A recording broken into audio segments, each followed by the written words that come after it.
HPR, All Things Considered. I'm Dave Lawrence. Fantastic returning guest celebrating a new live record, John McLaughlin and Jimmy Herring's Live in San Francisco, featuring them together playing the Mahavishnu Orchestra classics. Their Meeting of the Spirits tour, which did not come to Hawaii. We'll learn a lot more about it as we welcome back a guy that both Pat Metheny and Jeff Beck call the greatest living guitarist, John McLaughlin. Aloha, brother John. I think they're exaggerating a little bit, but it's very sweet. Anyway, no, I know. Every time we go to California, I'm thinking, why are we going to Hawaii? But Hawaii is the totally other side of the planet. You guys are like 12 hours difference from me, aren't you? We certainly Incredible. are.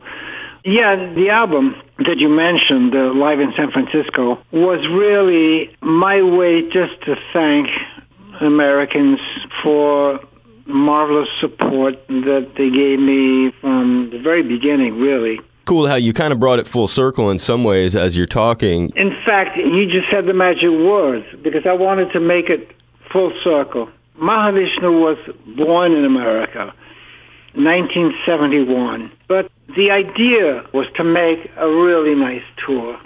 It's one thing to go out with one band, and it's another thing to go out with two bands. But a really good show is when you take two bands and they both do a set each, and then you have a third set with both bands at the same time. Yeah. The third set playing exclusively Mahavishnu music. Jimmy and his band, they kind of grew up with Mahavishnu music.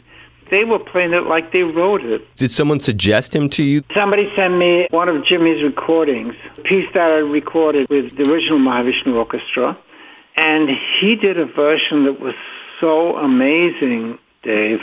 Truth to tell, when I heard it, I thought, gee, I should have done it like that myself. But shortly after I heard it, we met and we played together. All those complicated arrangements, Dave, they nailed it. When you talk about the complicated arrangements of this music and when you went to revisit it, how would you describe that sound and intent? There are people who have no idea what the Mahavishnu Orchestra sounds like. What was your goal? Well, the sound came partly from the composition, but it came from the players. The first member of the original Mahavishnu Orchestra was Billy Cobham, whom I met on the Jack Johnson recording of Miles. The opening track, right off, that's really something I started. Miles was talking to Tio Macero, and after about 20 minutes, I got bored, and I started doing this R&B thing, which just ended up being right off. Miles ran in the studio and just played like I'd never heard him play before. And Billy kicked in, and we just hit a groove. That's why Miles ran in. And after that session, me and Billy got really tight. And so when, thanks Miles again, sometime I think it was in like October 1970, I just finished a gig with him, and he turned around to me at the end, and he said, now it's time to find your home band.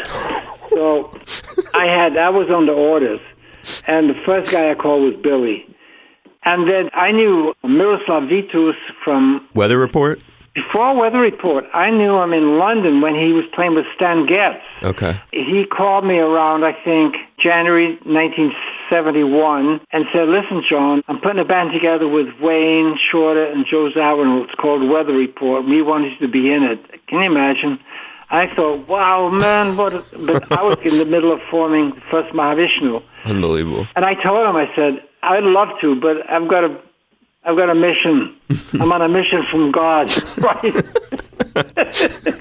So anyway, he said, well, listen, if you need a keyboard player, there's another Czech friend of mine playing with Sarah Vaughan. I thought, if he's playing with Sarah Vaughan, he's great. And that was Jan Hammer. And then I got Rick Ladd. We went back to the UK, playing with Brian Auger. Jerry Goodman, very important, the violin player, whom I found in a Chicago band called The Flock. I wanted, in a way, a blues violinist. He was perfect for the job. I'm with the Beatles and the whole psychedelic period. By the end of the 60s, this idea of what is jazz was very ambiguous because already, people like the later albums of John Coltrane, you hear intergalactic space.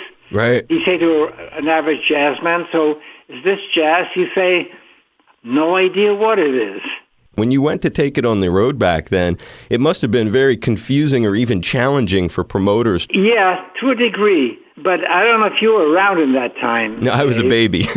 Okay, so the whole vibe was very different. The attitude of the promoters was enlightened, if I can use that word. They would get a band, some name band, and then they say, well, who's the opposite of that? Let's find somebody who are nothing like the headliner, which is why Mahavishnu ended up doing gigs with the Eagles, one of my all-time favorite bands, Aerosmith, James Taylor, Leo Kottke, George Carlin, Cheech and Chong. I mean, we had some amazing combinations. Even later, when Shakti came, we did gigs with, what was the name of that band? Like a heavy metal band. Black Sabbath? Black Sabbath, yeah. I mean, we're sitting on the carpet with acoustic instruments, and there's like some real headbangers in the audience. But they loved it. It was a whole other vibe in those days, as opposed to today where, well, you got this kind of band, okay, put the same kind of band with it, and it's... formulaic in a lot of ways today. Yeah, well, we've become so kind of conservative society itself.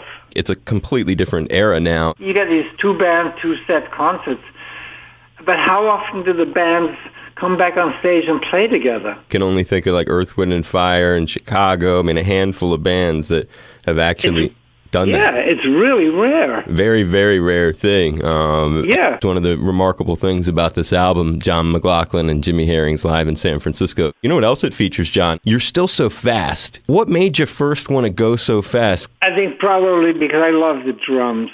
It was a question of, what is the drummer doing? I have to know what he's doing.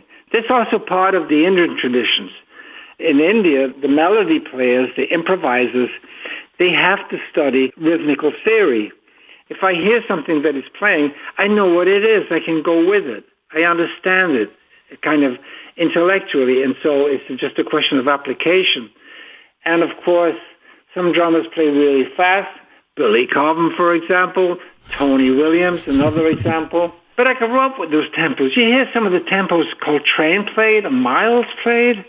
That was the yardstick. Train, he had what one of the jazz critics called sheets of sound, with these notes just like bubbling out. And it hit me, this feeling of effervescence of notes that just coming out like a fountain of water. You know what I'm saying? Yeah, now I can picture how you would think about it. This kind of volume of notes. It absolutely came from trying to emulate Train on the guitar. Final question, and then I'll let you go, because you brought us right back to that era. You mentioned some of these great guys that influenced you. Is it true your very first Mahavishnu Orchestra gig was opening for John Lee Hooker in New York in 1971? Absolutely, on Bleecker. Yep. That's right. Unbelievable. But it was so successful, we were held over for another week, man. Hey. You ever see John Lee play? I have one time. I mean, he's got that tempo. I got to hear him every night. It was amazing. It's a little club, 80 people, 70 people. Did he have any reaction to you guys? Not a word. I never even got a word from John Lee, except for I would say, thank you, John Lee. And he just, smile, okay, you're cool. I love it. I didn't care. I was just happy to see him. Of course. And I was just excited to play with Jerry and Jan and Rick and Billy. We were just like off. I mean, it's a long time ago, though. It's like 47 years ago.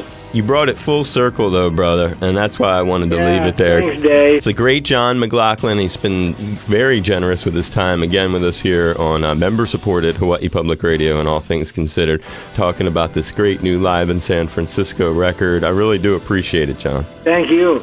Well, I hope I get to see you over in Hawaii, brother. It would be nice to see you. Before I finally disappear, I got to do it one time. I don't even want to hear no talk of you disappearing. Okay, man. Great to hear you, Dave. Thanks for inviting me. You're welcome. Be safe, John. Take care. Aloha, it's John McLaughlin. Yes, I've been a guest on this show All Things Considered with my friend Dave Lawrence. Thanks, Dave.